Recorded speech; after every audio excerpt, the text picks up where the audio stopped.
اعوذ باللہ من الشیطان الرجیم بسم اللہ الرحمن الرحیم۔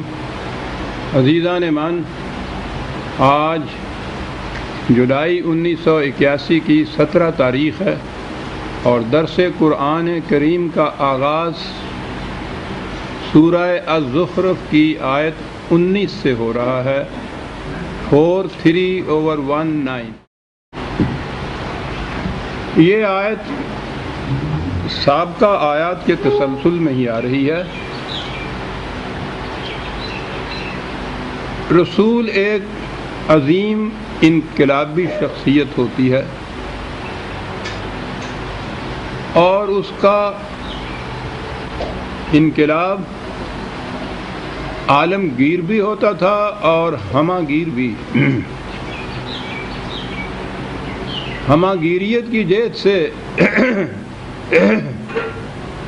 اسے جس قسم کے مخالفین سے واسطہ پڑتا تھا یا جن عناصر اور امور کی اس نے اصلاح کرنی تھی وہ بڑے گوناہ گوں ہوتے تھے۔ قرآن کریم میں آپ دیکھیے،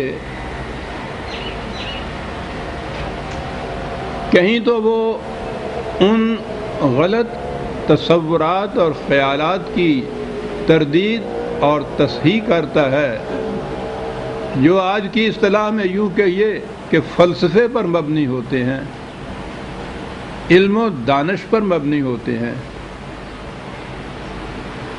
تو ان کے لیے تو وہ دلیل کی بات دلیل سے پیش کرتا ہے، خود بھی دلائل پیش کرتا ہے، ان سے بھی کہتا ہے کہ ہاتوا برہانکم ان کنتم صادقین۔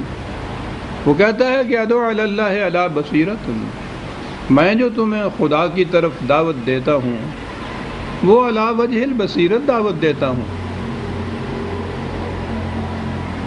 تو یہ جتنے غلط عقائد ایسے تھے جو فلسفہ اور کلام کی غلط نگہی کی بنا پر پیدا ہوتے تھے، اس کے پیش نظر ان کا ابطال اور ان کی جگہ صحیح عقائد کا پیش کرنا بھی تھا۔ اہل کتاب تھے، وہ اپنے ہر باطل عقیدے اور مسلک کی تائید میں اپنی کتاب کو پیش کرتے تھے۔ کتاب کے متعلق رسول کا اعلان یہ ہوتا تھا کہ ہر نبی خدا کی طرف سے رسول تھا اور خدا کی طرف سے ہی وہ پیغامات لاتا تھا۔ تو جب اہل کتاب اپنے ہاں کی کسی کتاب کی سند پیش کرتے تھے تو دعویٰ ان کا یہ ہوتا تھا کہ آپ تو خود مانتے ہیں نا کہ یہ خدا کی طرف سے وحی تھی اور یہ وہی تعلیم تھی، تو آپ اس کے خلاف کیوں کہتے ہیں؟ اب وہاں یہ ثابت کرنا مقصود تھا کہ یہ وہ تعلیم نہیں ہے جو خدا نے تمہارے نبی کو دی تھی۔ گویا ان کے ہاں کی کتاب یا مبینہ یا جس کا وہ دعویٰ کرتے تھے اس کی تردید کرنی تھی، یہ کہہ کے کہ یہ محرف ہے، اس میں تعریف ہو چکی ہے۔ اہم گوشہ بھی تھا اور بڑا مشکل مقام بھی تھا۔ پھر اس کے سامنے وہ لوگ بھی تھے جو بغیر کسی سند کے محض توہم پرستی پر مبنی کچھ عقائد، کچھ مسالک رکھتے تھے۔ وہ غلط علم و بصیرت کے مدعی، ان کا معاملہ کچھ ایسا مشکل نہیں تھا، وہ دلائل سے اس کی تصحیح ہو جاتی تھی اور ہو سکتی تھی۔ لیکن جہاں خالص توہم پرستی کا معاملہ ہو تو وہاں عقل و بصیرت اور علم و دانش اور بلکہ سند و حجت بھی کوئی کام نہیں دے سکتی، وہ تو توہم پرستی ہوتی ہے۔ اس کا دور کرنا بڑا مشکل امر ہوتا ہے۔ یہ بھی سامنے تھے، پھر غلط نظام کے حامل بھی سامنے تھے۔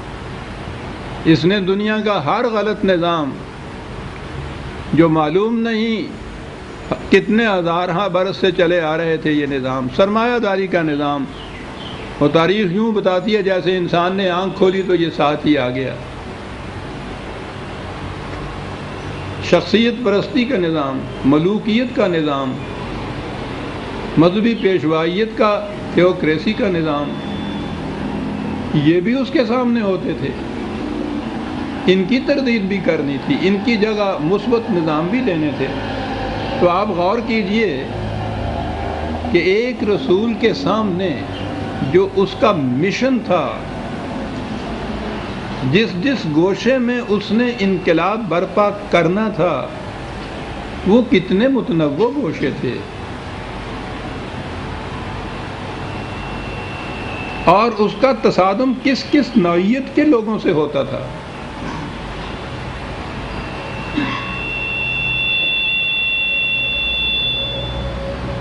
پچھلی آیات میں اس توہم پرستی پر مبنی جو اعتقادات تھے ان کا ذکر تھا۔ عرب تو براہ راست ملائکہ کو خدا کی بیٹیاں کہتے تھے۔ باقی مذاہب میں یہ ایرین مذاہب جنہیں کہتے ہیں، ان کے ہاں بھی مثلا ہندوستان میں یہ دیویاں جو تھیں، دیوتاؤں، ان کو تو یا خدا کا یہ اوتار مانتے تھے، اولاد بھی مانتے تھے، دیویاں جو تھیں یہ بیٹیاں ہی مانتے تھے یا بیویاں مانتے تھے خدا۔ ایران میں بھی اسی قسم کے عقائد تھے، اور جیسا کہ میں نے عرض کیا ہے، عربوں کے ہاں تو یہ عام عقیدہ تھا کہ ملائکہ خدا کی بیٹیاں ہوتی ہیں۔ تو پچھلی آیت میں تو ان کی تردید انہی کے ایک مسلک کی روح سے کی کہ یہ بات تو ہم بعد میں کریں گے کہ ملائکہ جو ہیں وہ بیٹیاں ہیں یا بیٹے ہیں، مرد یا عورتیں ہیں۔ پہلے یہ بتاؤ کہ اپنے ہاں کی تمہاری کیفیت یہ ہے کہ جسے اطلاع دی جائے کہ تمہارے ہاں بیٹی پیدا ہوئی ہے، شرم کے مارے ڈوب مرتا ہے، غصے سے اس کا منہ سیاہ ہو جاتا ہے، وہ سوچتا ہے کہ اسے زندہ رہنے دوں یا زندہ قبر میں گاڑ دوں۔ بیٹیوں کے متعلق تو تمہارا اپنا یہ عقیدہ اور یہ مسلک، اور کیفیت تمہاری یہ کہ خدا کی طرف تم بیٹوں کو منسوب نہیں کرتے، اولاد بھی اس کی ٹھہراتے ہو، تو بیٹیاں اولاد ٹھہراتے ہو۔ اور پھر کہا یہ کہ پھر وہ بیٹیاں کہ جن کو تم طوعاً و کرہن زندہ رہنے دیتے ہو، لیکن ان کی تربیت اس طرح ہوتی ہے کہ وہ بالکل گڑیا بن کے گھر میں رہ جاتی ہیں، زیورات میں پلی ہوئی، زندگی کا مقصد ہی ان کا زیب و زینت کی چیزیں، اس طرح سے ان کی پرورش ہوتی ہے۔ اور کیفیت یہ ان کی ہوتی ہے کہ اگر ان کا کوئی اپنا معاملہ ایسا آ جائے جس میں کوئی نزاع پیدا ہو، اختلاف پیدا ہو، جھگڑا پیدا ہو، وہ اپنا کیس خود بیان نہیں کر سکتی۔ یہ ان کی کیفیت ہے۔ تو اس قسم کی مخلوق کو تم، جسے اپنے ہاں جن کی آمد پر تمہاری یہ کیفیت ہوتی ہے، تم اسے خدا کی طرف منسوب کر دیتے ہو۔ سوچو تو صحیح، کہنے کے لیے یوں کہیے کہ تم سے بہرحال عیسائی اچھے، وہ خدا کی بیٹی نہیں خدا کا بیٹا تو مانتے ہیں، اور ادھر عیسائیوں کی خدا کے بیٹے ہونے کی تردید جس طرح سے کی ہے، ایک فکرے میں تردید کر دی۔ اب وہی جو چیز ملائکہ کو خدا کی بیٹیاں کہنے کا یا تسلیم کرنے کا باطل عقیدہ جو توہم پرستی پر مبنی تھا، اسی سلسلے میں یہ کہا ہے اگلی بات، وَجَعَلُوا الْمَلَائِكَةَ الَّذِينَ هُمْ عِبَادُ الرَّحْمَنِ إِنَاثًا، کہا کہ تم ملائکہ، اب انداز دیکھیے قرآن کا، الگ دلیل نہیں دی، ان کی جو یہ کہیے کہ جو صفت یا ایڈجیکٹو ان کے لیے پیش کیا ہے، اسی میں ساری بات کہہ دی کہ وہ ہم عباد الرحمن ہیں، وہ تو خدا کے عبد ہیں، وہ تو یعنی عبد کا ترجمہ عام طور پہ تو غلام ہی کیا جاتا ہے، عبودیت تو محکومیت ہے، خدا کے احکام کی اطاعت کرنے والے، اس کے پروگرام کو بروئے کار لانے والے، وہ تو یہ مخلوق ہے۔ وہ درمیان میں صرف دو لفظ کہے ہیں اور ان کی صحیح حقیقت جو ہے وہ واضح کر دی کہ ان کا مکان خود معبودیت کا ہو ہی نہیں سکتا، وہ تو عبد ہیں خدا کے۔ تو جو عبد ہے وہ تو نہ اولاد ہو سکتی ہے نہ خود معبود ہو سکتا ہے۔ ان کے دونوں عقیدے جو تھے وہ ان کی پرستش بھی کرتے تھے، ان کو خدا کی بیٹیاں بھی مانتے تھے۔ عباد الرحمن کہنے سے ان دونوں عقائد، دونوں عقیدوں کی جڑ کاٹ کے رکھ دی۔ دو لفظوں کے اندر بات کہتے کہتے درمیان میں ایک بات کہہ گیا ہے وہ، اور آگے یہ کہا ہے کہ تم انہیں کہتے ہو اناس، کہ وہ جسے کہتے ہیں فیمیل، مؤنث ہیں۔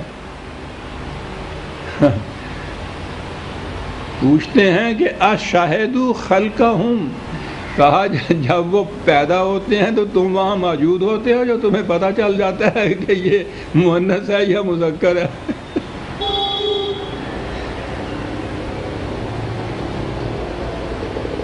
غور فرمائیے انداز کیا ہے، کیا جواب دے سکتے تھے اس کا؟ یہ جو مؤنث مذکر کی تفریق ہے محسوس ہے، جسمانی ہے۔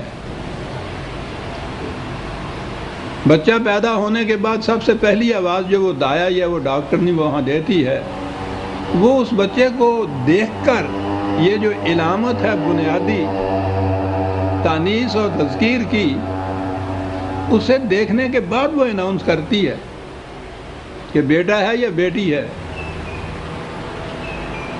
کہا کہ تم بتاؤ کہ جب فرشتوں کو بنایا ہم نے یا بناتے ہیں یا یوں پیدا ہوتے ہیں تو تم وہاں موجود ہوتے ہو دایا کی طرح کہ تمہیں معلوم ہو جاتا ہے کہ یہ بیٹا نہیں بیٹی ہے۔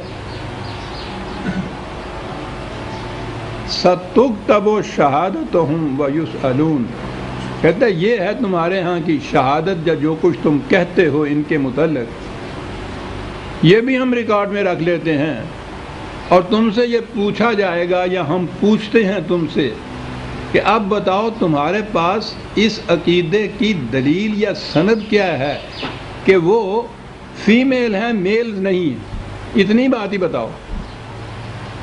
تانیث ہے تذکیر نہیں ہے، مؤنث ہے مذکر نہیں ہے، بیٹیاں ہیں بیٹے نہیں ہیں۔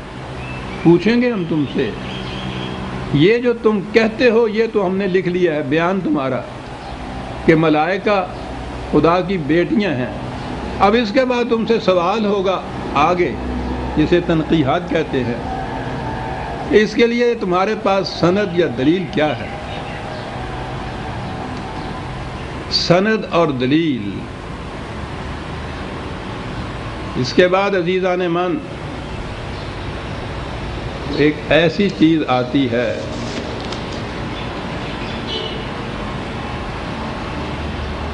کہ بات تو اس زمانے کی جا رہی ہے، اور اس کے بعد، اور میں ضمناً عرض کر دوں کہ باتیں تو یہ وہاں کی جا رہی ہیں،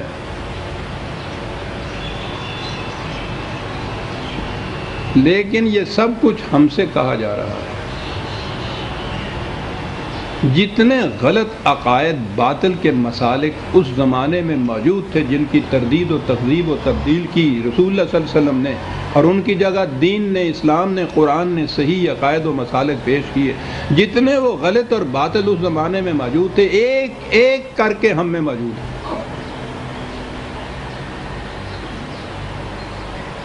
ان کے مخاطب وہ لوگ نہیں ہیں، تلک امۃ قد خلت، وہ لوگ چلے گئے، ان کے مخاطب ہم ہیں۔ تواہم پرستی کی بنا پر جو عقائد ہمارے ہاں ہیں ان کو آپ دیکھیے تو صحیح۔ اب اس کے بعد اس کی دلیل جو آتی ہے، یہ میں کہہ رہا تھا کہ آپ دیکھیے کس طرح بات ہم سے کی جا رہی ہے۔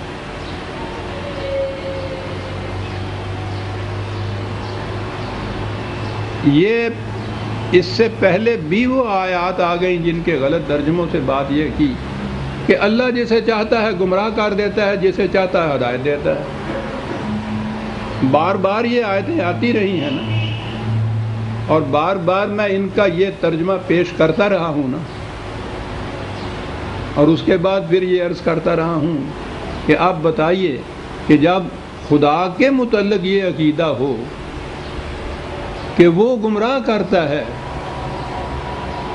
جو ہوتا ہے اسی کی مرضی سے ہوتا ہے، اس کی مشیت سے ہوتا ہے، اس کے بعد پھر ہدایت کہاں سے ملے گی آپ کو؟ اور پھر کوئی نہیں سوچتا کہ 4 آیتوں کے بعد کہا ہوا ہوتا ہے کہ تمہاری اس گمراہی کی وجہ سے تمہیں جہنم میں بھیج دیا جائے گا۔ کوئی نہیں ان 2 آیتوں کو ملاتا کہ ادھر وہ کہہ رہے ہو تم کہ وہ خدا گمراہ کرتا ہے اور اس کے بعد کہتا ہے تمہاری گمراہی کی وجہ سے تمہیں جہنم میں بھیج دیا جائے گا۔ یہ کس قسم کا خدا مانتے ہیں ہم، اور کس قسم کا قرآن مانتے ہیں ہم، جس میں تضادات کی یہ کیفیت ہے کہ 2 آیتوں کے بعد وہ اپنے پہلے آیت کی بقول آپ لوگوں کے اس کی تردید کرتا ہے، اس سے اختلاف کرتا ہے، اس کا تضاد اس کے اندر ہوتا ہے، اور دعویٰ اس کے ساتھ یہ بھی ہے کہ اس کتاب کے من جانب اللہ ہونے کی ایک دلیل اہم یہ بھی ہے کہ اس میں کوئی اختلاف تم نہیں پاؤ گے۔ اور اختلاف کی کیفیت یہ ہے کہ ہر 2 3 آیتوں کے بعد ایک دوسری آیتوں کو وہ معاذ اللہ ان کے ترجمے، ان کی تفسیریں، ان کے عقیدے جھٹلاتے چلے جاتے ہیں، تردید کرتے چلے جاتے ہیں۔ اور جب اس کا کوئی جواب ان سے نہ بن پڑا تو اس کے بعد کہا کہ جی یہ آیتیں منسوخ ہو گئی ہوئی۔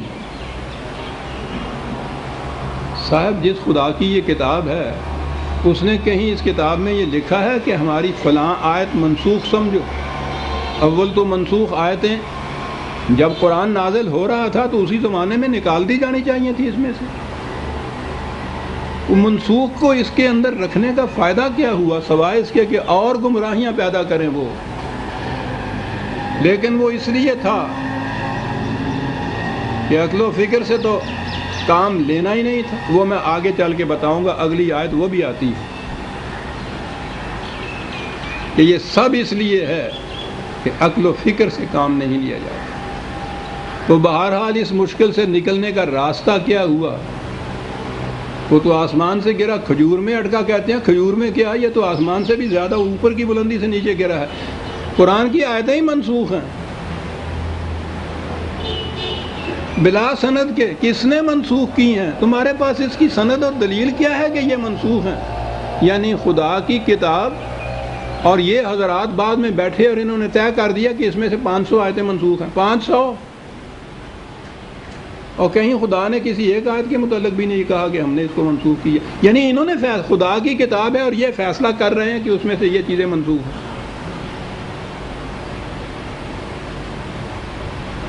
خود ہی ایک اپنے لیے کشمکش اور پیچیدگی کریٹ کی، اور اس کا حل جو تھا وہ یہ بتایا، یعنی پہلے سے بھی بدتر حل۔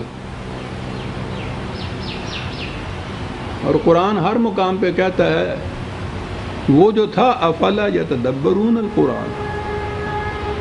یہ جو کہی بات ہے نا کہ قرآن میں کوئی اختلافی بات نہیں ہے، اس کے لیے کہا کہ تدبر شرط ہے۔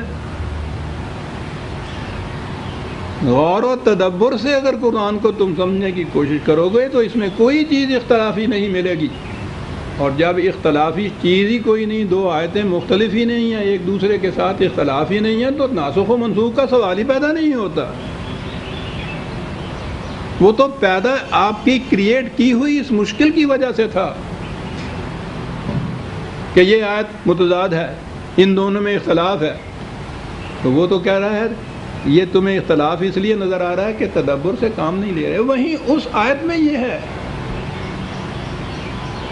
تو تدبر سے کام تو خود نہیں لیا، اس کی وجہ سے جو پیچیدگی پیدا ہوئی تو عذر گناہ بدتر از گناہ، اس کا حل یہ دریافت کی پیش کیا کہ قرآن کی آیتیں منسوخ ہیں۔ قرآن کا ایک لفظ منسوخ نہیں عزیزان من۔ یہ تو ہمالیہ پہاڑ کی طرح اپنی جگہ اٹل. میرے ساقی نے عطا کی ہے میں بے درد و ساو، رنگ جو کچھ دیکھتے ہو میرے پیمانے میں ہے. یہ رنگ ہمارے پیمانوں کا ہے. عزیزان ایمان، خدا کی کتاب بہت اونچی ہے اس سے، اور بات اصل میں یہ ہے کہ ہم اس کے شایان شان ہی نہیں تھے. ہاں جی، پوچھا گیا کہ صاحب دلیل کیا ہے آپ کے پاس اس کی کہ جو تم ملائکہ کو بھی بیٹیاں بھی کہتے ہو اور ان کی پرستش کرتے ہو، ان کو معبود مانتے ہو، اب اتنی کھلی ہوئی یہ غلطی، اس قدر توام پرستی کی بات تھی کہ دلیل سے اس کا جواب نہیں مل سکتا تھا. جواب کیا ملا؟ وہی جواب جو ہم آج دیتے ہیں کہ یہ سب کچھ خدا کرتا ہے. ہم تو نہیں کرتے، ہم ذمہ داری نہیں. وَقَالُوا لَوْ شَاءَ الرَّحْمَنُ مَا عَبَدْنَاهُمْ، اگر خدا کی مشیت یہ نہ ہوتی تو ہم ایسا کرتے ہی نہیں.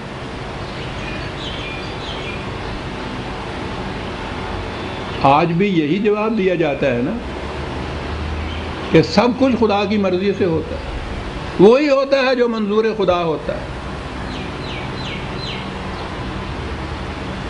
اس کی مرضی کے بغیر پتہ نہیں ہل سکتا. تو سیدھی بات ہے کہ پھر انسان جو گناہ کرتا ہے، جرائم کرتا ہے، غلطیاں کرتا ہے، یہ بھی اس کی مشیت اور اس کی مرضی سے ہو رہا ہوتا ہے.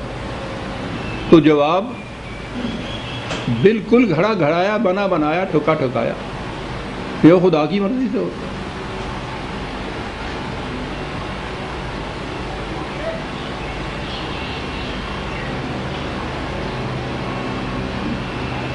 اور ہم میں سے جتنا کوئی زیادہ پھر مرضی مولا والا ہوتا ہے اتنا ہی زیادہ ہم مقرب بارگاہ الہی سمجھتے ہیں اسے. اتنی بڑی ضلالت کا عقیدہ رکھنے والا، پھیلانے والا، اور یہ مرضی مولا کے اندر گم ہوتے ہیں.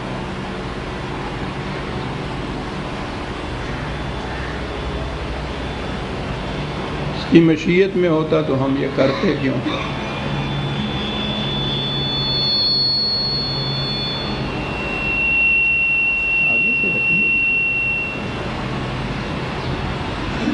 آپ کو معلوم ہے یہ جواب سب سے پہلے کس نے دیا تھا؟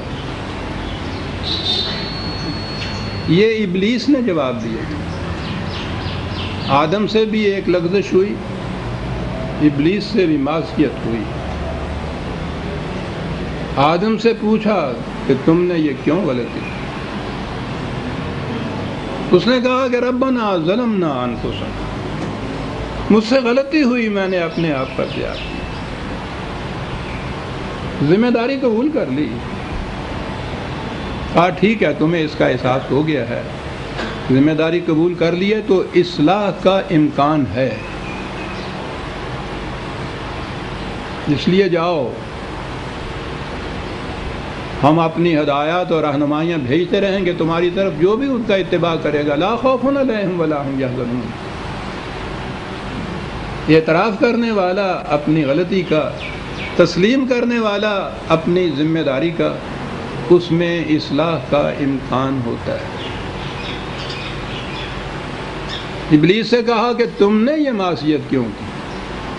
پہلی چیز تو قرآن نے کہا کہ اس کا ریئیکشن، اس کی ذہنیت یہ تھی کہ اباؤ واستکبرا، ڈٹ کے سامنے کھڑا ہو گیا. کہا کیا کہتے ہیں آپ؟ میں نے معصیت کی؟ تمہارے حکم کے بغیر تو ایک ذرہ اپنی جگہ سے نہیں ہل سکتا. میں کون ہوں یہ کہنے والا، یہ کرنے والا؟ مجھ میں اقتدار کا ہے، سب آپ کراتے ہیں، میں تو آپ کو قادر مطلق مانتا ہوں، میرا اس میں کوئی قصور نہیں. کہا کہ تم نے نہ اپنی ذمہ داری کو قبول کیا، نہ اپنی معصیت کو تسلیم کیا، کرتے خود ہو، الزام دوسرے پہ دھرتے ہو. جس کی ذہنیت یہ ہو جائے اور جس کا جواب یہ ہو جائے. وہ جو کہتے ہیں نا کہ قیامت تک کے لیے وہ مایوس ہوا اور قیامت تک کے لیے اس کی اصلاح نہیں ہو سکتی، وہ اس ابلیس کی بات نہیں ہے. یہ اس ذہنیت کی بات ہے کہ جو تسلیم نہیں کرتا ہے اپنی غلطی کو، اپنی ذمہ داری کا اعتراف نہیں کرتا ہے، وہ ہے ابدی طور پر گمراہ رہنے والا، مایوس رہنے والا ہدایت سے. کہا کہ تمہاری ہدایت نہیں ہو سکتی، رہنمائی نہیں ہو سکتی، تم صحیح راستے پہ آ ہی نہیں سکتے. یہ کہنا ہے ابلیس نے یہ کہا تھا کہ میں کون ہوں، یہ سب کچھ تیری مرضی سے، وہی ہوتا ہے جو منظور خدا ہوتا ہے. اب یہ کہنے والے ہمارے ہاں کے بہت بڑے مقرب مانے جاتے ہیں. وَقَالُوا لَوْ شَاءَ الرَّحْمَنُ مَا عَبَدْنَاهُمْ، خدا کی مشیت میں نہ ہوتا، اس کی یہ مرضی نہ ہوتی تو ہم کس طرح سے ان کی عبادت، ان کی پوجا کرتے؟ یہ تو سب کچھ اس کی طرف سے ہوتا ہے. اس قسم کے جوابات جو ہیں قرآن کریم نے مختلف مقامات پر یہ دیے ہیں. دو ایک حوالے میں یہاں پیش کرتا ہوں. زیادہ حوالے ان تمام مضامین کے میرے تبویب القرآن میں آپ کو ملیں گے، وہاں جامع طور پر میں نے ان چیزوں کو پیش کیا ہے. 6/149 6/149 سَيَقُولُ الَّذِينَ أَشْرَكُوا لَوْ شَاءَ اللَّهُ مَا أَشْرَكْنَا وَلَا آبَاؤُنَا وَلَا حَرَّمْنَا مِنْ شَيْءٍ. یہ لوگ جو شرک کے مرتکب ہوتے ہیں، ان سے جب پوچھا جائے کہ تم ایسا کیوں کرتے ہو، تو ان کا جواب یہ ہوتا ہے کہ اگر اللہ ایسا نہ چاہتا تو ہم کر کیسے سکتے تھے؟ یہ تو اس کی مرضی، اس کی مشیت، اس کی اجازت ہے جس کی وجہ سے ہم ایسا کرتے ہیں. غلط ہے یہ چیز تو وہ روک کیوں نہیں دیتا؟ یہ سب اس کی مشیت کے تابع ہوتا. ایسا اگر نہ چاہتا وہ، نہ ہم ایسا کر سکتے تھے، نہ ہمارے آباء و اجداد ایسا کر سکتے تھے.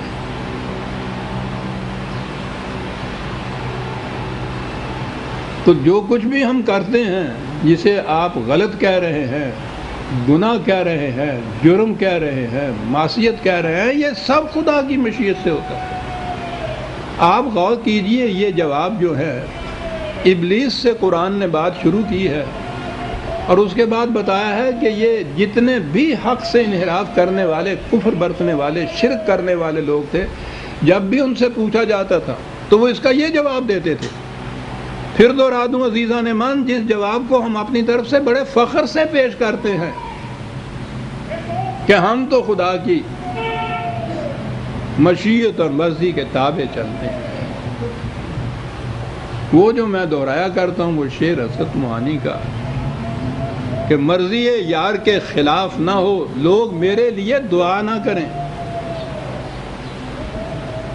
یہاں تک چلے جاتے ہیں. قرآن بار بار دیکھ لیجئے کہ کن کے اقوال بتا رہا ہے، یہ کن کی طرف سے جواب دیا جا رہا ہے جسے قرآن پیش کر رہا ہے. اور اس کے بعد اگلی چیز ہے کَذَلِكَ كَذَّبَ الَّذِينَ مِن قَبْلِهِمْ. یہ انہی کی بات نہیں ہے، ان سے پہلے بھی جو تھے ہدایت کی تکذیب کرنے والے، اسی قسم کا جواب دیا کرتے تھے. حَتَّى ذَاقُوا بَأْسَنَا، جو اپنی ذمہ داریوں کو قبول نہیں کرتا، اپنی غلطیوں کو تسلیم نہیں کرتا، دوسرے کے سر کے اوپر منڈتا ہے اس کا نتیجہ تباہی اور بربادی ہوتا ہے، فرد کا بھی اور قوموں کا بھی. عزیزان من، ایک اور حوالہ پیش کروں،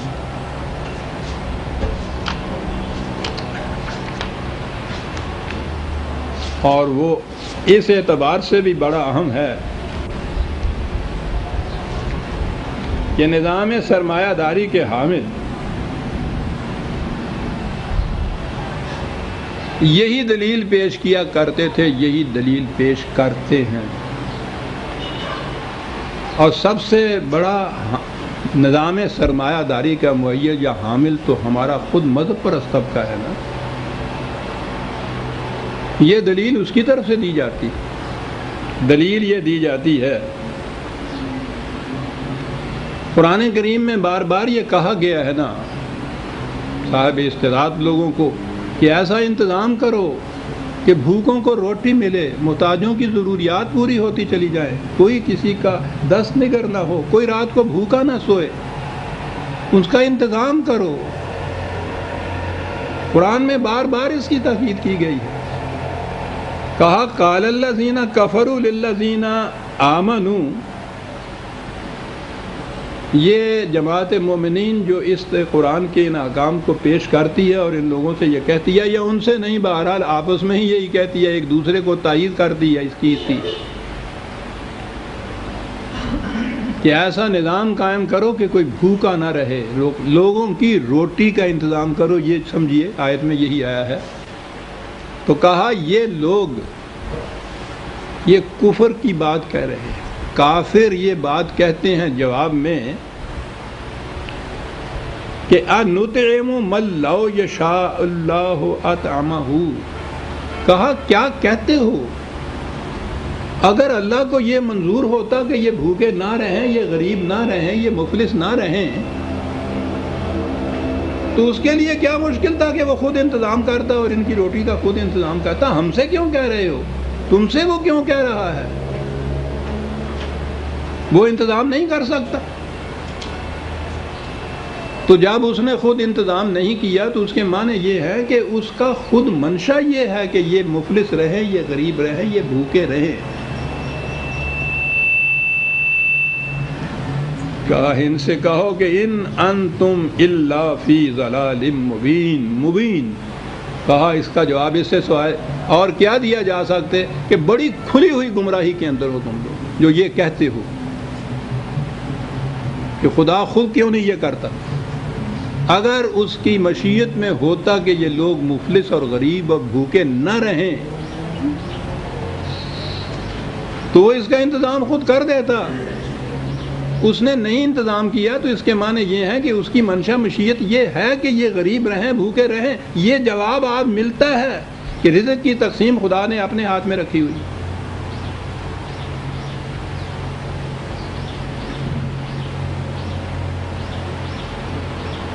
جو بھوکا ہے، جس کو نہیں ملتا، یہ اس کی مشیت میں ہے کہ یہ بھوکا رہے، تو اس کی مشیت یہ ہے کہ یہ بھوکا رہے، اور اگلی آیت میں وہ یہ کہتا ہے کہ اس کی روٹی کا انتظام کیوں نہیں کرتے۔ دیکھتے ہیں قرآن میں تضاد کیسے پیدا کرتے ہیں یہ لوگ۔ پہلے تو وہ جواب جو قرآن نے کہا ہے کہ یہ مشرکین اور کفار کی طرف سے یہ جواب ملتا تھا کہ خدا خود کیوں نہیں کرتا، یہ جواب یہ جو مسلمان کہلانے والے اپنے آپ کو ہیں، یہ جواب ان کی طرف سے ہوتا ہے۔ اور اس کے بعد اگلی آیت میں جب یہ دیکھتے ہیں کہ خدا تو یہ کہتا ہے کہ ان کی بھوک کا انتظام کرو، تو پھر وہی بھوکا رکھتا ہے اور وہ کہتا ہے انتظام کرو۔ تو کہا پھر یہ کہتے ہیں کہ یہ تضاد جو ہے قرآن میں، آیت ایک ان میں سے منسوخ ہے۔ چلیے جناب،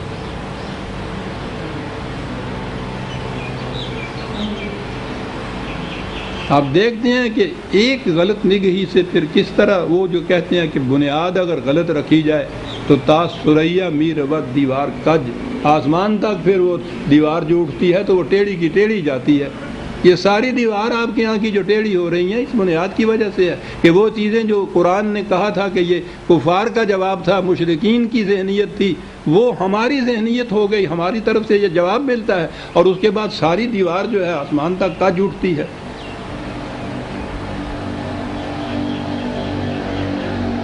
اہل کتاب کے متعلق تو ہم نے کہہ لیا کہ ان کی کتاب محرف ہے، اس لیے اس میں یہ کچھ کہتے ہیں۔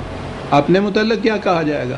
اس کتاب کو تو محرف کوئی نہیں مانتا میں سے، تو غیر محرف بھی ہے، اسی طرح سے ہے جیسے رسول اللہ کو ملی، جیسے خدا نے دی، اور پھر یہ دو جو تضاد اس میں پایا جاتا ہے ان کی غلط نگہی کی وجہ سے۔ اس کا جواب پھر یہ ہے کہ یہ آیت منسوخ ہے، یعنی نظام غلط نہیں ہے ہمارا، وہ تو خدا کی منشا کے مطابق ہے۔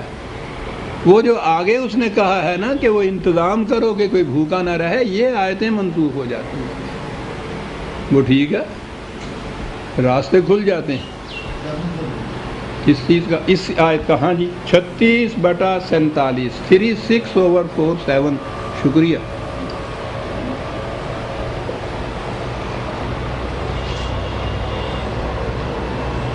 میری کتاب جو ہے کتاب التقدیر ہی اس کا نام ہے، اس میں آپ دیکھیں گے تو یہ تمام اس قسم کی آیات جن سے یہ کہتے ہیں کہ یہ خدا نے کہا ہے کہ ہم چاہتے تو یہ ہوتا اور ہماری مرضی یہ ہے، اور اس کے بعد یہ کہ خود ہی قرآن میں وہ چیزیں دی ہوئی ہیں جو اس نے کہا ہے کہ تم یہ کیوں نہیں کرتے۔ میں نے تمام بحث کی ہے اس کتاب کے اندر، نام ہی اس کا کتاب التقدیر ہے۔ اور یہ جو تقدیر کا مسئلہ آپ کے ہاں آیا ہے، یہ تو خالص مجوسیوں کی طرف سے آیا تھا، ایران کا یہ مذہب تھا، کہیں سے بھی آیا ہو آپ کے ہاں، اس نے آ کے کہیں کا بھی نہیں رکھا ہم۔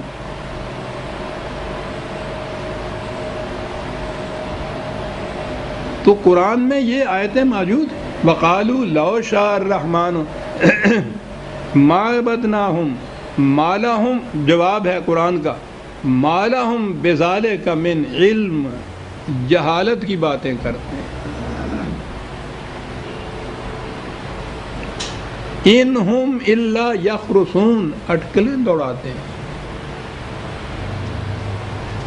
علم نہیں ہے، یہ جہالت ہے، یہ کہنا کہ یہ خدا کی مرضی سے ہو رہا ہے۔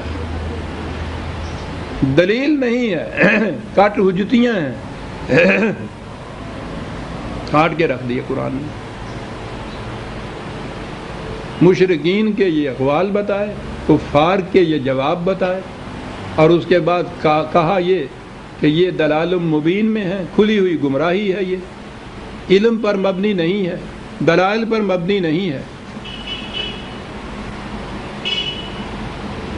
اور ہم ہیں کہ ہمارا انہی چیزوں پر ایمان ہے۔ وہی جواب ہم دیتے ہیں کہ جو نہ علم پہ مبنی نہ دلائل پہ، اور بڑی بات یہ ہے کہ قرآن کے خلاف جو جاتا ہے۔ کہا ام آتیناہم کتابا من قبلہ فہم بہ مستمسکون، ہم کیا جواب دیں گے؟ ان سے کہو کہ کیا کوئی خدا کی کتاب ہے تمہارے پاس ایسی جس میں یہ لکھا ہو اور تم اس کے ساتھ چمٹے ہوئے ہو کہ ہم اسے نہیں چھوڑ سکتے، یہ تو خدا کی کتاب ہے۔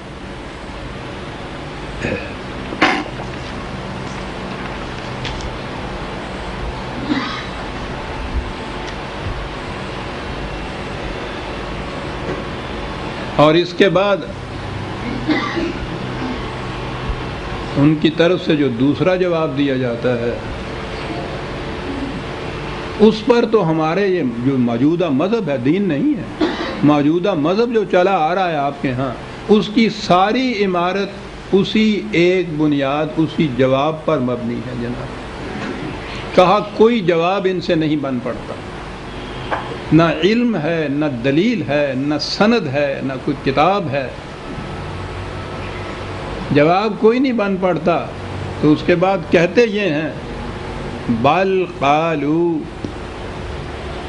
انا وجدنا آبانا علی امۃ و انا علی آثارہم مہتدون۔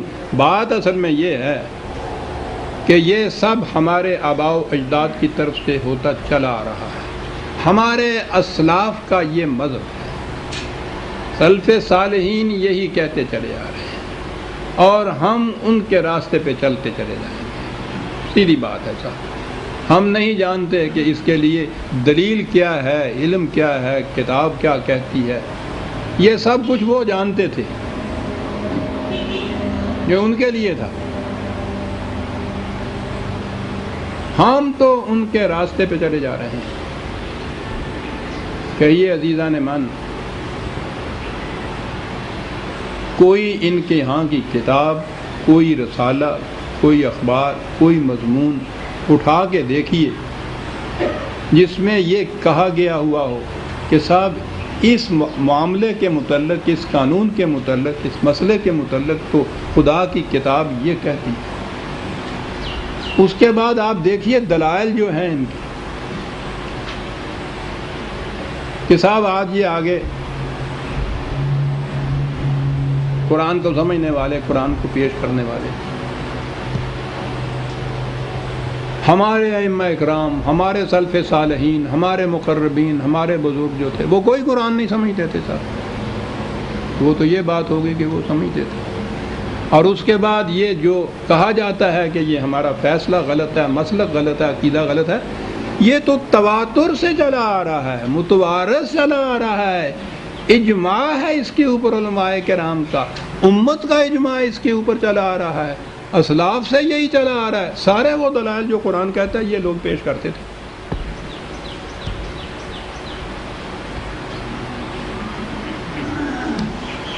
یعنی قرآن پیش کیا جاتا ہے تو اس میں ایک آیت بھی قرآن کی نہیں لائی جاتی کہ نہیں صاحب یہ بات یوں نہیں جو آپ کہہ رہے ہیں، قرآن کا صحیح مفہوم یوں ہے، قرآن کی آیت سے بیان کیجئے، کچھ نہیں کہ صاحب، اور پھر اس کا مذاق اڑاتے ہیں، استہزاء ہوتا ہے، طنز ہوتی ہے دیکھیے صاحب یہ کہہ رہے ہیں، اور جو ہم کہہ رہے ہیں ہم اپنی طرف سے تو نہیں کہہ رہے ہیں، یہ تو اسلاف کا مسلک ہے جسے کہہ رہے ہیں۔ کتنی بڑی سند ہے، خدا کی کتاب ایک طرف رہی، کہتی رہے جو یہ کہتی ہے، اسلاف کا مسلک، سلف صالحین یہ کہتے چلے آ رہے، امت میں یہ متواتر چلا آ رہا ہے۔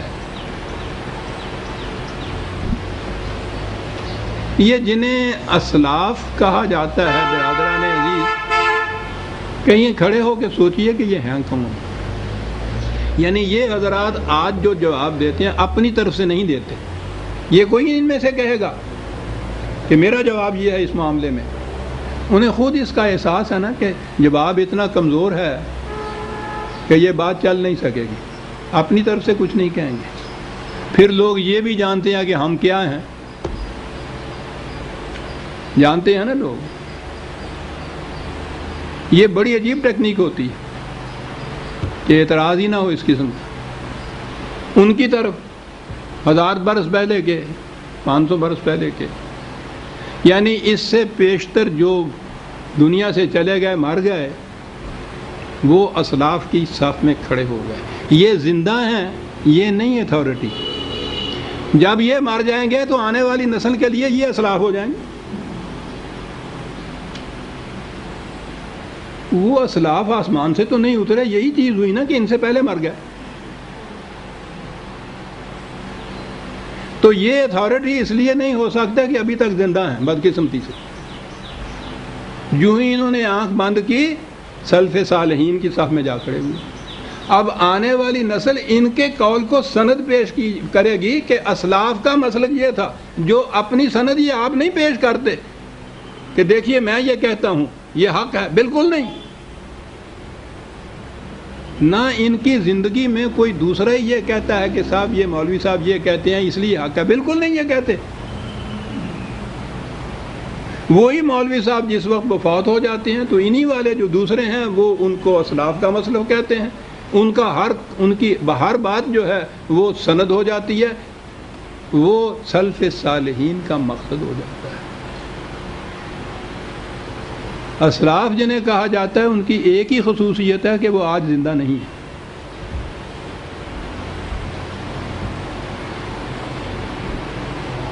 تو ان میں سے بھی جو چاہتا ہے نا کہ سند بن جائے، اسے چاہیے کہ جلدی سے اسلاف میں شامل ہو جائے۔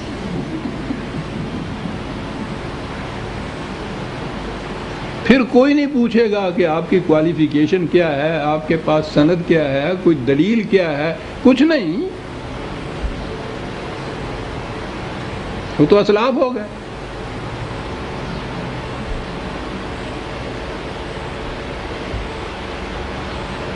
قرآن کریم نے متعدد مقامات پر اس نیت کی، اس جواب کی، اس استدلال کی تردید کی ہے۔ کفار کا یہ مسلک بتایا ہے کہ ان کے پاس کوئی دلیل نہیں ہوتی، کتاب کی سند نہیں ہوتی، دلیل ہوتی ہے یہ کہ ہم نے اسلاف کو اس مسلک کے اوپر پایا اور ہم انہی کے نقش قدم پر چلے جا رہے ہیں۔ دو ایک حوالے میں پیش کروں۔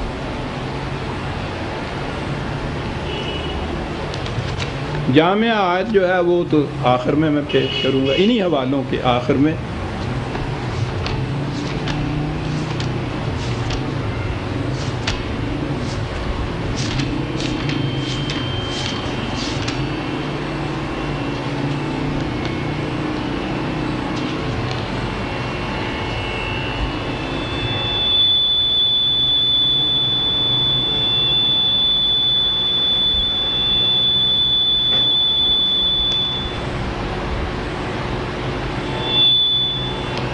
سنیے قرآن دعوت کیا دیتا ہے۔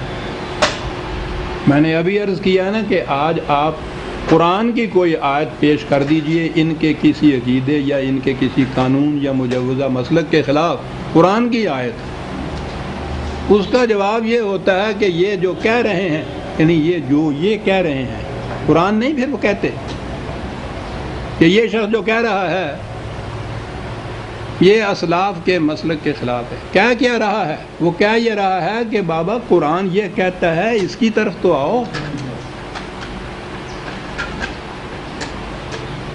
وَإِذَا، یہ ہے جی 31/21، 31/21۔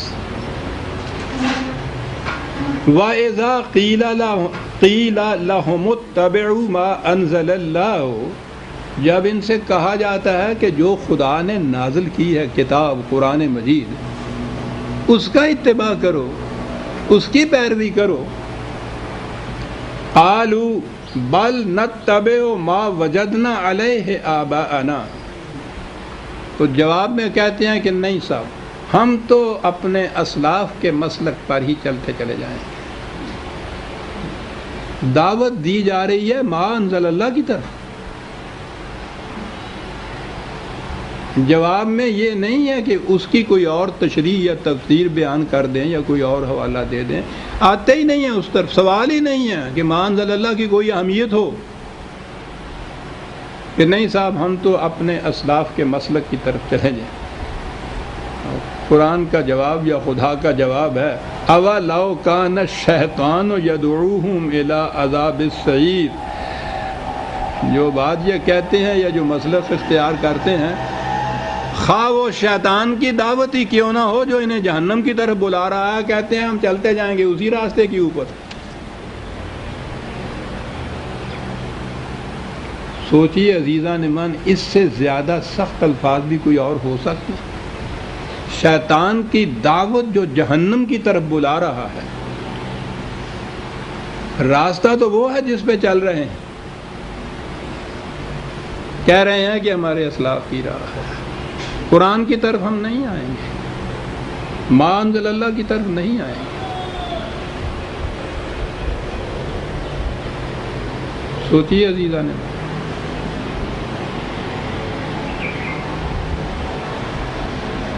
کیا ہے مذہب جس پہ ہم چلے جا رہے ہیں؟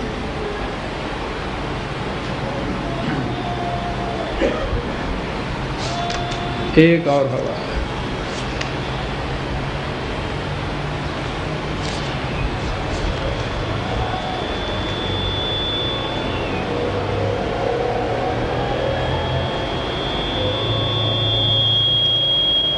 (34/43) 34/43۔ وَإِذَا تُتْلَى عَلَيْهِمْ آيَاتُنَا بَيِّنَاتٍ، قرآن کی آیتیں بڑی واضح آیتیں کہ جن کے سمجھنے میں کوئی دقت پیش نہ آئے، وہ پیش کی جاتی ہیں۔ قَالُوا مَا هَذَا إِلَّا رَجُلٌ يُرِيدُ أَن يَصُدَّكُمْ عَمَّا كَانَ يَعْبُدُ آبَاؤُكُمْ، ارے اس کی بات نہ سننا اس شخص کی، یہ نہیں کہ جو یہ کہہ رہا ہے یہ قرآن کی آیت نہیں ہے، غلط پیش کر رہا ہے، غلط مفہوم پیش کر رہا ہے، یہ نہیں ڈسکس کریں گے، کہیں گے یہ کہ یاد رکھو اس کی بات نہ سننا، یہ تمہیں اس راستے سے بہکا رہا ہے جو اسلاف کا راستہ ہمارے پاس چلا آ رہا ہے، یہ روک رہا ہے اس راستے سے۔ دلیل وہی، یہ تمہیں اسلاف کی راہ پہ چلنے سے روک رہا ہے، رکاوٹ پیدا کر رہا ہے، قرآن کی طرف دعوت دے رہا ہے، اسلاف کے راستے سے میں رکاوٹ پیدا کر رہا ہے، اس کی بات نہ سننا۔ وہ قرآن پیش کر رہا ہے اور یہ کہتے ہیں وَقَالُوا مَا هَذَا إِلَّا إِفْكٌ مُفْتَرًى، یہ افطرا ہے، یہ خود اس نے گھڑ لی ہے، یہ بات اپنی طرف سے یہ عقیدہ پیش کر رہا ہے، افطرا ہے، کذب ہے، خدا کی آیت پیش کر رہا ہے اور اسے کہہ رہے ہیں افطرا ہے، کذب۔ کیوں؟ اسلاف کے راستے کے خلاف جا رہی ہے، اس کی راہ میں یہ رکاوٹ بن رہا ہے۔ جرم اس کا ملاحظہ فرماؤ، خدا کی کتاب پیش کر رہا ہے، یہ کوئی کریڈیٹیبل بات نہیں، اسلاف کے راستے میں رکاوٹ بن رہا ہے۔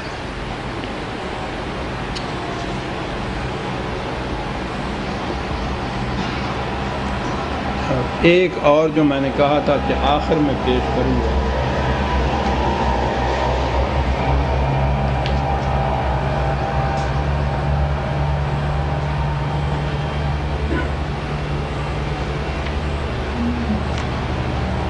دو بٹا 170 2/170 وَإِذَا قِيلَ لَهُمْ، وہی پہلے جو آیت آئی تھی، وَإِذَا قِيلَ لَهُمُ اتَّبِعُوا مَا أَنزَلَ اللَّهُ، جب ان سے کہا جاتا ہے، الفاظ بھی قرآن نے اتباع کے کہے ہیں، اتباع کے معنی ہوتا ہے کسی کے پیچھے چلنا،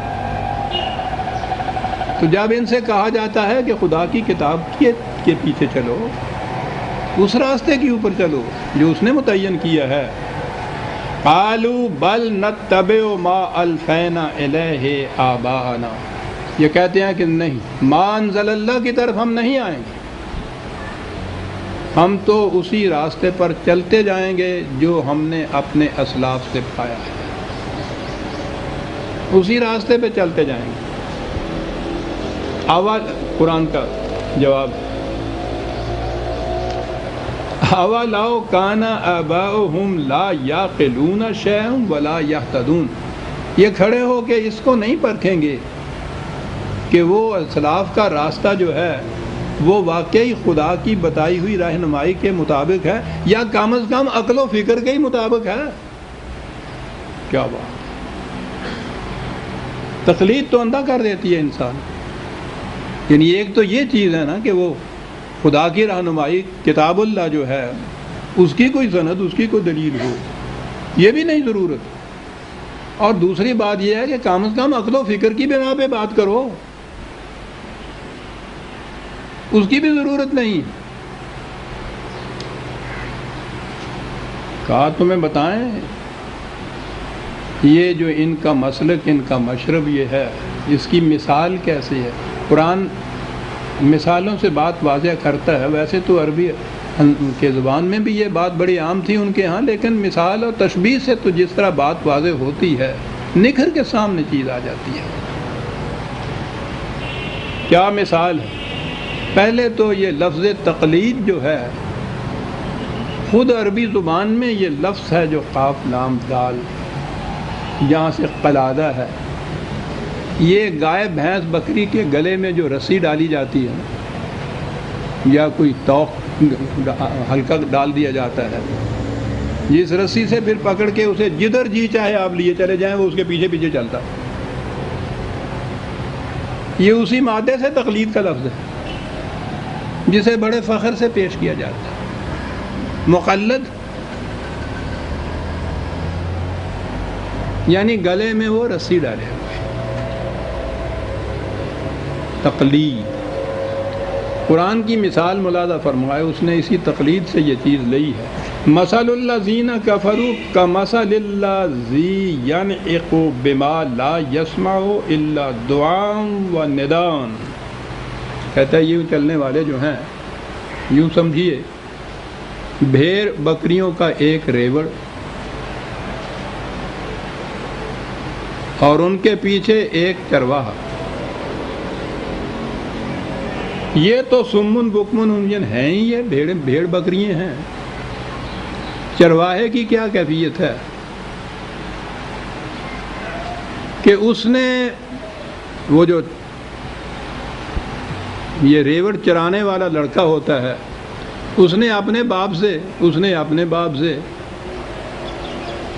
کچھ آوازیں سیکھی ہوئی ہیں بلا الفاظ کے،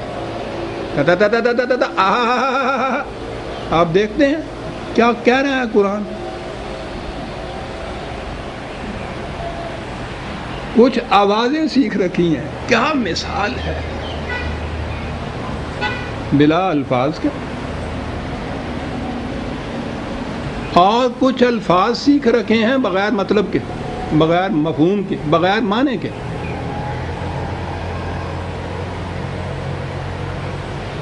اس کے علم کی اور راستے پہ چلانے کی مبلغ علم جسے آپ کہیں اس کا تو یہ ہے، آوازیں نکالتا ہے جو لفظ ہی نہیں ہے، لفظ بولتا ہے جس کے معنی ہی کچھ نہیں ہوتے، نہ ان کو پتہ ہی ہوتا ہے کہ میں کیا لفظ بول رہا ہوں، اس کی یہ صورت۔ اور یہ جو مویشی ہیں، بھیڑ بکری ہیں، یہ ان آوازوں کے اوپر لگی ہوئی ہیں، ان کی یہ کیفیت ہے۔ دونوں کے متعلق کہا سمن بکمن عمی فہم لا یعقلون، بہرے، گنگے، اندھے، دونوں ہی نہ عقل و فکر سے وہ کام لیتے ہیں کہ وہ تو اس کے اہل ہی بیچارے نہیں تھے، اور یہ جس کو عقل و فکر کی صلاحیتیں دی تھی نہ یہ ان کو کام میں لاتا ہے۔ دونوں کے دونوں ہی انعام کی سطح پہ ہیں۔ اولئک کل انعام بل ہم اضل، کہا یہ مویشیوں کی طرح ہیں، کہا نہیں، وہ بھیڑ بکریاں جو ہیں ان کے ساتھ نہیں ہم ان کو ملانا چاہتے، وہ ان سے افضل ہیں۔ بل ہم اضل، یہ ان سے بھی کیا گزرا ہے، یہ جو چرواہا پیچھے ہے، مقتدی نہیں ہے جو اس کا اتباع کر رہے ہیں اور یوں چل رہے ہیں، ان کی اپنی بھی کیفیت یہ ہے کہ کچھ پتہ نہیں میں یہ کیوں کر رہا ہوں۔ وہ بھیڑ بکریاں، یہ ان کا چرواہا، کچھ آوازیں ہیں جن کا کچھ مفہوم نہیں، کچھ الفاظ ہیں جس کے کچھ معنی نہیں۔ بات دوسری طرف چلی جائے گی، ورنہ اپنی سناؤں جو پہلی عمر گزری، خاص طور پہ یہ جو تصوف مغز دین ہے نا، اس میں تو پوچھو ہی نہیں، اتنی بلا معنی چیزیں ہوتی ہیں، بلا مطلب کی، وہ سمجھ میں نہیں آتا کہ کس زبان کے الفاظ ہیں یہ جو بتائے جاتے ہیں، رٹائے جاتے ہیں، ان کی ریاستیں کرائی جاتی ہیں، چلے ان کے ہوتے ہیں، ان الفاظ کے جس کا معنی ہی کوئی نہیں ہوتا۔ اب تک ہمیں پتہ نہیں ہے کہ وہ کس زبان کے لفظ ہوتے تھے۔ سوا لاکھ مرتبہ ہم بیٹھے ہوئے ہیں، دہرا رہے ہیں اس کو، سمن بکمن عمی فہم لا یعقلون، دہرائے جا رہے ہیں۔ یہ جو تعویذ لکھتے تھے ہم، آج تک نہیں ہمیں پتہ اس کے بعد کہ وہ کس زبان کے الفاظ ہوتے تھے، کیسے لکھ رہے ہیں۔ حضرت غلام انعام نہیں، حضرت غلام انعام تھے، ان کے ہاں سے یہ تعویذ آ رہا ہے، سینہ بسینہ آ رہا ہے، صدری علم ہے یہ، واسکٹ کا علم، علم لدنی ہے۔ وہ میں نے پچھلے درس میں شاید بتایا تھا نا، یہ لدنی کہاں سے آیا۔ وہ جو قرآن نے کہا ہے لدینا علم، ہمارے ہاں یہ علم ہے۔ تصوف کے اندر یہ علم جس کی کوئی سند نہیں ہوتی، براہ راست کوئی ہوتا ہے، وہ کہتے ہیں ہمیں ملتا ہے خدا سے، اس کا نام علم لدنی ہے۔ سارا تصوف اسی علم لدنی پہ ہوتا ہے، اور اس میں یہ چیزیں ہوتی ہیں، نہ الفاظ کے معنی ہوتے ہیں، نہ پتہ ہی ہے کہ کس زبان کے الفاظ ہیں، چلے جا رہے ہیں حضرت صاحب کی طرف سے یہ، اور یہ وظائف جتنے ہیں وہ تو وہ پوچھو ہی نہیں، 1000 سال سے ورے تو ہوتے ہی نہیں ہیں۔ پہلے امام سے، پہلے جو پیر صاحب تھے ان سے وہ چلتے ہیں، اور وہ اسی طرح سے چلے آتے ہیں، رٹے ہوئے چلے جا رہے ہیں۔ اور شریعت کے اندر آپ کے ہاں جتنے مسلک آپ دیکھتے ہیں ان کی سند کیا ہے؟ یہ آج کل جو متنازع فی معاملات بھی چلے آ رہے ہیں، جن پہ کبھی اعتراض بھی ہوتا ہے، ان بحثوں میں آپ دیکھیے ان کے ہاں سے جو دلیلیں دی جاتی ہیں، کوئی دلیل نہ عقل و فکر کی دلیل ہوتی ہے، نہ قرآن کی سند کی دلیل ہوتی ہے، ایک ہی دلیل ہوتی ہے، سلف صالحین کا مسلک تواتر سے امت میں چلا آ رہا ہے، اجماع امت ہے، جمہور کا یہ مسلک ہے، علماء متفق ہیں اس کے اوپر۔ حالانکہ امت کا اجماع آج تک کسی ایک مسئلے پہ نہیں ہوا، پہلے دن سے جو اس امت میں اختلاف شروع ہوئے تو اجماع تو وہیں ختم ہو گیا۔ آج تک اس 1000 برس 1300 برس کے اندر کسی ایک مسئلے کے اوپر متفق نہیں ہوئے۔ متفق اگر ہوتے ہیں تو وہ شاید میں نے سنایا تھا آپ کو، میرے استاد مولانا اسلم جراج پوری رحمہ، کیا بات تھی، یہ سن 30 یا 29 کی بات ہے، ساردہ بل پیش ہوا تھا اسمبلی میں، جس میں ہندو نے پیش کیا تھا، کہا یہ تھا کہ نابالغ لڑکیوں کی شادی قانوناً ممنوع قرار دی جائے۔ ہندو کی طرف سے یہ قانون پیش ہو رہا تھا۔ اسمبلی جو تھی اس زمانے کی، وہی انگریز کی بنائی ہوئی اسمبلی، اس میں یہ زیادہ تعداد ہی نہیں کی ہوتی تھی۔ مسلمانوں کی طرف سے اس بل کی مخالفت ہوئی تھی کہ یہ ہمارے مذہب میں مداخلت فی الدین ہے، کیونکہ ہمارے ہاں تو نابالغ کی شادی جو ہے وہ بالکل جائز۔ پہلے تو یہ تھا کہ اس بل کو ہی منسوخ ہٹا دیا جائے، پھر یہ تھا کہ کم از کم یہ اس میں شک رکھی جائے کہ اس کا اطلاق مسلمانوں پر نہیں ہوگا۔ حکومت اسے تسلیم نہیں کر رہی تھی، اس مطالبے کو۔ اس مسئلے کے حقہ کے حق میں پھر جہاد شروع ہوا۔ جہاد کی نوعیت یہ تھی، فرول باغ میں جامعہ ملیہ تھا جس میں مولانا بھی تھے، بڑی مشہور درسگاہ تھی۔ یہ نیشنلسٹ حضرات جو تھے یہ ان کی آماج گاہ تھی۔ اس زمانے میں ابھی آپ کو معلوم ہے کہ یہ جو جہاد عظیم تھا، اس کے کارواں سربراہ جرنیل کون تھے؟ مولانا محمد علی جوہر، ایم اے آکسفورڈ کا، کامریڈ کا ایڈیٹر، جس کا ایک ایک کالم تہلکہ مچا دیتا تھا دنیا کے اندر۔ اتنا بڑا قابل آدمی، لیکن چونکہ ان لوگوں نے ساتھ ملانے کے لیے مولانا کا لفظ لگا دیا ساتھ، وہ اس جہاد کو لے کے وہاں بیٹھے ہوئے تھے فرول باغ میں۔ اعلان یہ تھا کہ لوگ اپنے بچوں کو لائیں، لڑکیوں اور لڑکوں کو، اور ہم یہاں ان کا نکاح پڑھائیں گے۔ انگریز کی ایسی کی تیسی یہ بل لے کے آ گیا کہیں سے، تو چلے آتے تھے وہاں 6 مہینے کے بچے ہاتھوں میں اٹھائے ہوئے۔ جی اس بل کی مخالفت کرنی ہے، جہاد عظیم، نکاح ہو رہے ہیں وہاں۔ اس کے بعد طے انہوں نے کیا کہ وائسرا کے حضور ایک وفد جائے اور وہاں جا کے یہ بات پیش کرے، اور اس وفد میں مسلمانوں کے فرقوں، تمام فرقوں کے نمائندے شامل ہوں۔ وہ نمائندے شامل کیے گئے، ان کا ایک وفد بنا، جلوس کی شکل میں وہ وہاں سے جا رہا تھا۔ مولانا بیٹھے تھے، اوپر تھا دوسری منزل میں کمرہ ہوتا تھا جس میں ہم بیٹھتے تھے۔ کیا بات تھی صاحب، قرآن ہی قرآن تھا۔ مسکرائے اور مجھے کہا کہ تم دیکھ رہے ہو کہ یہ کہتے ہیں مسلمانوں میں، مسلمانوں کے مختلف فرقوں میں اتحاد نہیں ہوتا، اتفاق نہیں ہوتا۔ کہنے لگے یہ سارے جتنے بھی ہیں مختلف فرقوں کے علماء نمائندے ہیں، کہنے لگے یہ عجیب اتفاق ہے کہ اس امت کے علماء کا جب بھی کبھی اتفاق ہوا ہے ہمیشہ باطل پہ ہوا۔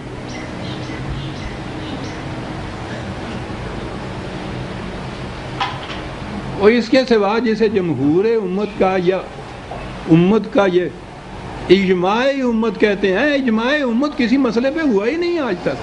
خیر دلیل یہ دی جا رہی ہے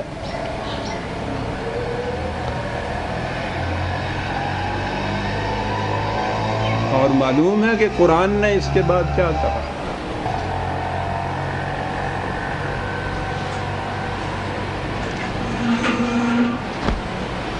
یہی جو آیت ابھی میں نے سورہ بقرہ کی یہ آیت تھی، اور پہلے پارے کے آخر کی جو آیت ہے وہ ہے 2/141۔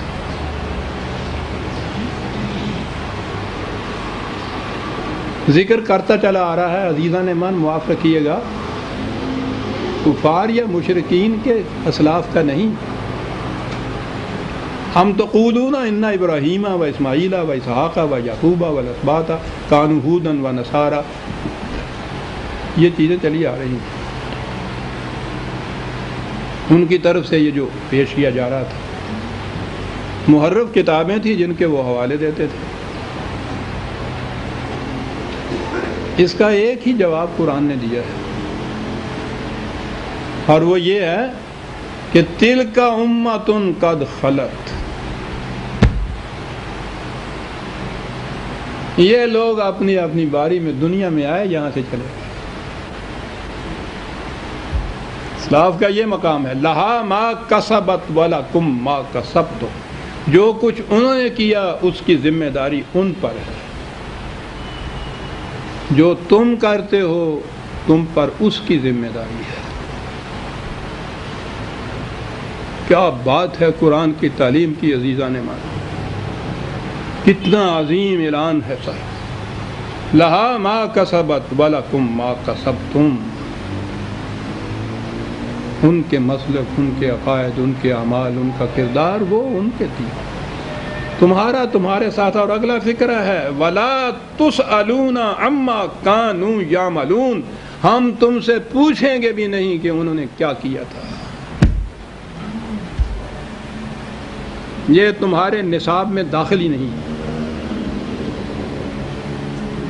اور ہمارا سارا مذہب اسی کے اوپر ہے۔ تمام باتیں گرما گرم 1000 برس سے اسی پہ چلی آ رہی ہیں کہ فلاں امام نے کیا کہا تھا، فلاں فلاں نے کیا کہا، ان کی یہ چیز کیسی تھی، انہی کے متعلق یہ چیز، وہ حق پر تھا، وہ ناحق پر تھا، یعنی وہی جن کے متعلق قرآن کہتا ہے کہ ہم تم سے پوچھیں گے ہی نہیں کہ انہوں نے کیا کیا کہا تھا، کیا کیا تھا، تم سے نہیں پوچھیں گے۔ یہ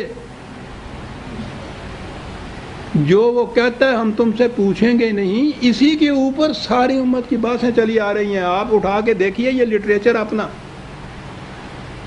ساری باتیں اس پہ چلی آ رہی ہیں کہ اس نے یہ کہا تھا، غلط کہا تھا، امام شافعی کا یہ قول یہ صحیح نہیں ہے، امام ابو حنیفہ کا یہ قول صحیح ہے۔ ساری باتیں اس پہ چلی آ رہی ہیں جس کے متعلق قرآن کہتا ہے کہ ہم تم سے پوچھیں گے ہی نہیں۔ یہ جو out of the text question ہے نا، نصاب میں ہی جو نہیں ہے سوالات، یہ انہی کی تیاریوں میں لگے رہے ہیں۔ وہ ٹیکسٹ اور نصاب کی طرف تو کبھی آتا ہی نہیں نا یہ مسلمان، وہ تو قرآن ہے، یہ اس کی طرف لگے آ رہے ہیں۔ ارے یہ اتنا کچھ بحث مباحثہ سب کچھ نالے کوٹا لاؤندے پے ہے گی، یہ تو نصاب میں نہیں ہے۔ انہوں نے کہا جی کی پتا ہے جو نصاب دے باہروں ہی پوچھ لے، ہر سال اس طرح کے سوال بھی تو آتے ہی آگے نے، کی پتا ہے۔ ولا تو کیا ہے الفاظ عزیزان من، نقش کر لیجئے، سارے مسائل حل ہو جاتے ہیں۔ اسلاف پرستی انسان کے عہد جاہلیت کے اندر سے یہ شروع ہوئی، اینسیسٹر ورشپ جس کو کہتے ہیں، یہ اس زمانے کی بات تھی اور چلی آ رہی تھی۔ وہ ایسی چلی آ رہی تھی، انسان کے قلب کے اندر یہ ایسے تھا جیسے مرتسم ہو چکی ہو، نقش ہو چکی ہو، اسلاف کی چلی آ رہی تھی۔ جب ابھی وہ دور تھا جس میں مبینہ طور پہ ہم کہتے ہیں کہ کوئی کتاب نظر نہیں آتی ہے آسمان کی، جاہلیت کا، اس میں بھی اسلاف پرستی تھی۔ یہ جو اہل کتاب جنہیں آپ کہتے ہیں، ان کے ہاں بھی اسلاف پرستی تھی، چلی آ رہی تھی صاحب۔ یہ اعلان اندازہ لگائیے قرآن کا کتنا عظیم الشان انقلابی اعلان ہے کہ شخصیت پرستی کی جڑ کاٹ کے رکھ دی۔ تلک امۃ قد خلت، ہاں ہاں، ان کے خلاف کچھ نہیں کہا، ان کے حق میں کچھ نہیں کہا، بات وہ کہی جو واقعہ ہے، اٹ از اے فیکٹ۔ یہ آئے اپنی اپنی باری چلے گئے، لہا ما کسبت ولکم ما کسبتم، عظیم اعلان ہے۔ جو انہوں نے کیا تھا اس کی ذمہ داری ان پہ تھی، تمہاری ذمہ داری صرف اس پہ ہے جو تم کرتے ہو۔ وَلَا تُسْأَلُونَ عَمَّا كَانُوا يَعْمَلُونَ، ہم تم سے پوچھیں گے ہی نہیں کہ انہوں نے کیا کیا تھا۔ اور جب یہ سوال ہے تو جو انہوں نے کیا تھا وہ ہمارے لیے مسلک اور سند اور کیسے بن سکتا ہے؟ ما انزل اللہ ہے سند، ٹھیک ہے، ان کے سوانح حیات سرگزشتیں زندگی، ان میں کوئی کارنامے اگر ایسے ہیں جو قرآن کے مطابق ہیں، ہم کہیں گے کہ بڑا ٹھیک کیا انہوں نے، اس کا ثواب ان کو ملے گا، مجھے نہیں۔ اس کے خلاف ہے، ٹھیک ہے، احترام ہے تو کہیے کہ صاحب میں سمجھتا ہوں کہ یہ ان کے ہو نہیں سکتے کیونکہ وہ تو بہت بزرگ تھے، انہوں نے نہ شاید کیا ہو، اور اگر آپ اصرار کرتے ہیں کہ یقیناً کیا ہے تو کہیے کہ صاحب آپ مانیے اس قسم کے وہ، میں تو اس کے لیے تیار نہیں ہوں، کیا بھی ہوگا تو یہ ان کے لیے، میرے لیے تو سند نہیں بن سکتی۔ لیکن یہ بات کہنے کون دیتا ہے؟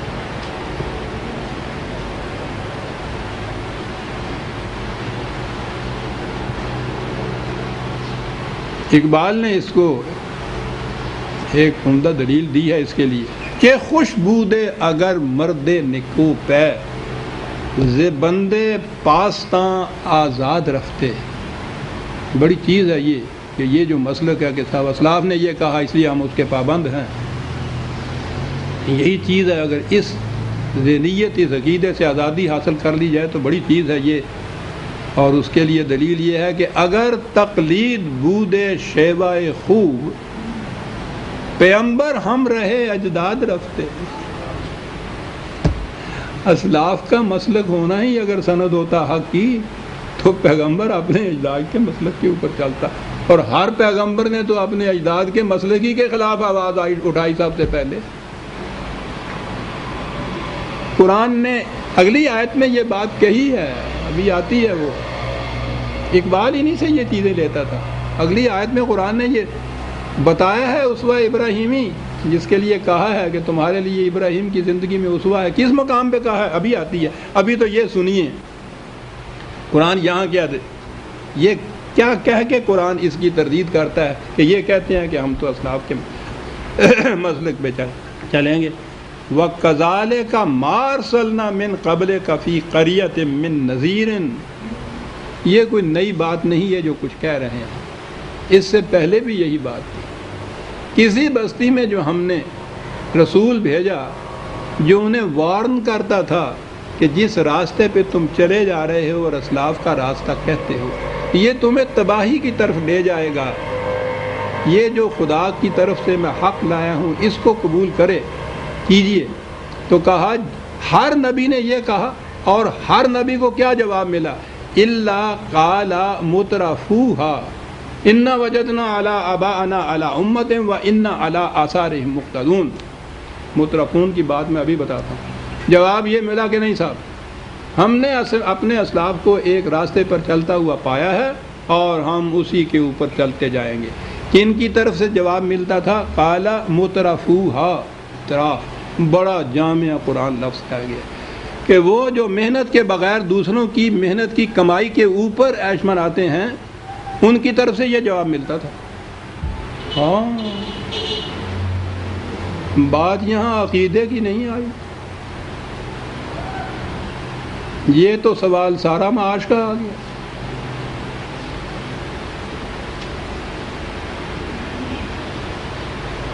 وہ ساری چیزیں جتنی بھی یہ استحصال کی اور سلب کی اور نہب کی، یہ ساری چیزیں تھی، خدا کی کتاب تو اس کو کاٹ کے رکھ دیتی تھی، اس نظام کو۔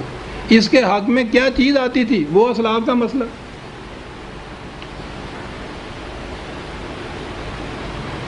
آج بھی ہمارے ہاں کے مذہبی حلقے سے اسلام کے معاشی نظام کے اوپر جو کچھ لکھا جاتا ہے وہ اس قسم کا کیپٹلزم ہے جسے کیپٹلسٹ کنٹری بھی چھوڑ چکی ہوئی ہیں۔ تو انہوں نے تو تقلید ان کی بھی نہیں کرنی، تقلید تو انہوں نے کرنی ہے اس کیپٹلزم کی جو 1000 برس پہلے تھا۔ ان کتابوں میں دلیل کیا دی جاتی کہ فلاں صحابی تھے، ان کے پاس صاحب اتنے لاکھوں روپیہ ہوتا تھا، فلاں تھے ان کا تجارت کا وہ قافلہ یہاں سے وہ مصر تک جاتا تھا، فلاں تھے ان کے، چلے جا رہے ہیں۔ سند یہ ہے۔ کون ہے یہ جو کچھ کہنے؟ مترفوها۔ سوچئے عزیزان من، بات تو قرآن عقیدے کی کر رہا ہے۔ یہ کون لوگ ہیں جن کی طرف سے یہ جواب ملتا ہے؟ سہل انگیر، اس لفظ کے بڑے بنیادی معنی ہوتے ہیں تیرے افے۔ سہل انگار، محنت سے جی چرانے والا۔ الفاظ میں کہتا ہوں، شکل آپ اپنے سامنے لے آئیے خود۔ سہل انگار صبح کی کھا کے جو سوئے ظہر تک سو رہے ہیں، خود کام نہ کرنے والے لیے چلے آ رہے ہیں سب سے بہترین چیزیں، پاؤں کو بھی چھوتے ہیں، پیش بھی کرتے ہیں، مترفوہا، کسی سند دینے کے لیے، دلیل پیش کرنے کے لیے کم از کم فکری محنت تو کرنی پڑتی ہے انسان کو، اور وہ تو بڑی محنت ہوتی ہے۔ جو پامال راستے ہیں ان کو چھوڑ کر صحیح راستہ تلاش کرنا بھی جو ہے اس کے لیے بھی بڑی فکری محنت کی ضرورت ہوتی ہے۔ اور پھر راستہ وہ ہو جو یہ کہے کہ لیس للانسان الا ما سعی، جو محنت نہیں کرتا اس کا کوئی حق حاصل نہیں ہے کہ وہ روٹی دوسروں کے اوپر سے کھائے۔ یہ جو ملے اس میں سے، اس راستے میں سے محنت بھی کرے، کوشش کریں، صحیح راستہ جو ہو وہ یہ بتائے، تو مترفین اس کو کیسے قبول کریں گے؟ اس کا سہل انگاری بھی اس میں ہوتی ہے، دوسروں کی کمائی کے اوپر جینا بھی اس کو کہتے ہیں۔ یہ جواب ان کی طرف سے ملتا تھا کیونکہ انہیں یہ سوٹ کرتا تھا کہ اسلاف کا مقصد جو ہے، مسلک جو ہے، اس سے ان کو سند مل جاتی تھی اس چیز کی۔ ان وجدنا قال مترفوها ان وجدنا اباءنا على امة وانا على آثارهم مقتدون قال اولو جئتكم بأهدى مما وجدتم عليه آباءكم، اس کے جواب میں وہ کہتے تھے کہ آؤ آن میرٹ گفتگو کریں، جو سوال سامنے ہے اسے سامنے رکھ کر اس کے متعلق ہم دیکھیں، اس کے حق میں، اس کے خلاف دلائل تم پیش کرو، میں پیش کرتا ہوں، پھر دیکھو کہ صحیح کہ کون سا وہ راستہ ہے جو صحیح رہنمائی دیتا ہے، وہ صحیح منزل مقصود کی طرف پہنچا سکتا ہے انسان کو، اس کے بعد دیکھیں۔ اگر وہ راستہ اس راستے سے زیادہ رہنمائی صحیح دینے والا ہو جس پہ تمہارے آباء و اجداد چلتے آ رہے ہیں، تو پھر تو اسے اختیار کرنا چاہیے نا۔ انسان کی عقل و فکر تھا تو کم از کم یہی تقاضا ہونا چاہیے۔ تمہیں پتہ ہے اس کا جواب کیا ملتا تھا؟ یہاں وہ دلائل مانگتے تھے، کوئی سند بھی مانگتے تھے، انہیں پتہ تھا کہ دلائل و سند تو ہے نہیں کوئی۔ جواب کیا تھا؟ قالوا انما بما ارسلتم به کافرون، ہم نہیں جانتے تم کیا کہتے ہو، جو تم کہتے ہو ہم اسے انکار کرتے ہیں، بات مت کرو ہم سے، جاؤ یہاں سے۔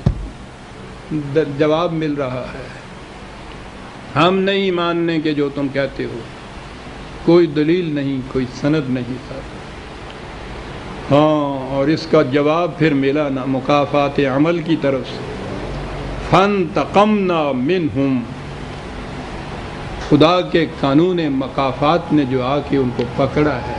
فانتقمنا کیا لفظ ہے، ہمارے ہاں تو یہ انتقام یہاں سے لفظ آیا نا یہ، اور پھر انتقام تو ہمارے ہاں جس معنی میں استعمال ہوتا ہے آپ جانتے ہی ہیں، جو انتقام لیتے ہیں۔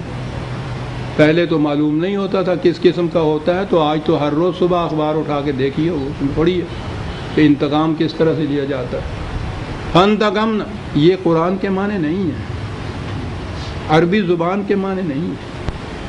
کیا بات ہے، اس کے معنی ہوتا ہے جو یہ بھیڑے بکری یہ ریوڑ چلتے چلتے راستے سے دائیں بائیں ادھر ادھر نکل جاتے ہیں نا، اور وہاں خطرہ ہوتا، ان کو گھیر کے سڑک کے بین بین لے کے چلانا، اسے انتقام کہتے ہیں۔ نقمہ ٹھیک ہے، سڑک کے اوپر بیچ میں لانے کے لیے چرواہے کو کبھی کبھی کوئی ڈانٹنا بھی پڑتا ہے، شاید کبھی لاٹھ بھی چلانی پڑتی ہے، مقصد اس کا یہ ہوتا ہے۔ صحیح مکافات عمل کی روح سے پھر جو نتائج برآمد ہوتے ہیں یا جس طرح سے ان پہ اپلائی کرتی ہے وہ چیز، فانتقمنا منہ، اور اس کے بعد کچھ نہیں اور کہا۔ اسی مخاطب قوم سے اپنے ان سے کہا فانظر کیف کان عاقبۃ المکذبین، اور جاؤ جا کے ان قوموں کی اجڑی ہوئی بستیوں کے کھنڈرات پہ دیکھو، ان کی اینٹوں پہ ان کی سرگزشت لکھی ہوئی ہے، نگاہ عبرت سے پڑھو اور دیکھو کہ ان کے اس مسلک کا نتیجہ کیا ہوا۔ انہوں نے جو اپنے رسولوں کے ارشاد خداوندی ہدایت کی تکذیب کی تو اس کا نتیجہ کیا نکلا؟ جاؤ اپنی آنکھوں سے دیکھو، ہم سے کیا پوچھتے ہو؟ کیا بات ہے عزیزانا، تقلید میں اب آیا راستے پہ چلنے والی قوم، فکری طور پر آپ کو شاید یاد ہوگا میں نے بتایا تھا، یہ انسان کی فکر میں ارتقاء ہوتا ہے، اگلی نسلیں جو آ رہی ہیں ان کی فکر میں پختگی بھی ہوتی ہے، وسط بھی ہوتی ہے، ارتفاع بھی ہوتا ہے، بلندی بھی ہوتی ہے، ارتقاء ہوتا ہے۔ لیکن اگر کوئی قوم یہ مسلک اختیار کرے کہ فکر آخر وہی تھا جو 1000 برس پہلے کے ہمارے فلاں امام کا تھا، تو انسانی فکر جامد ہو گیا، پھر وہاں وہ اس سے آگے بڑھ ہی نہیں سکتے، جمود ہو جاتا ہے فکر کے اندر۔ جو قوم بھی یہ مسلک اختیار کرتی ہے وہ اس قوم کا مقابلہ کر ہی نہیں سکتا جو عقل و فکر کی روح سے ہر قدم اٹھاتی ہے۔ ہمارے ساتھ تو یہی ہوا، یہ ہے فطرت کا جو انتقام۔ ہزار ہے چیرہ دستاں، سخت ہیں فطرت کی تعزیریں، جکڑ کے وہ اس مقام کے اوپر وہاں وہ رکھ دیتا ہے۔ اور آپ کو تو معلوم ہے نا کہ جہیم کا لفظ جہنم کے لیے آیا ہے، وہ مقام جہاں کسی کی حرکت رک جائے، جہنم کی زندگی۔ اور اس کے بعد میں نے عرض کیا تھا نا کہ قرآن نے اس کے بعد پیش کیا ہے رسولوں کا مسلک، اگلی آیت سے بات شروع کرتا ہے وہ اس کی تائید میں حضرت ابراہیم علیہ السلام کا مسلک۔ وقت ہو گیا ہے، اسے ہم آئندہ درس میں لیں گے۔ سورہ زخرف کی آیت 25 تک ہم آ گئے، 26 سے آئندہ لیں گے۔ ربنا تقبل منا انک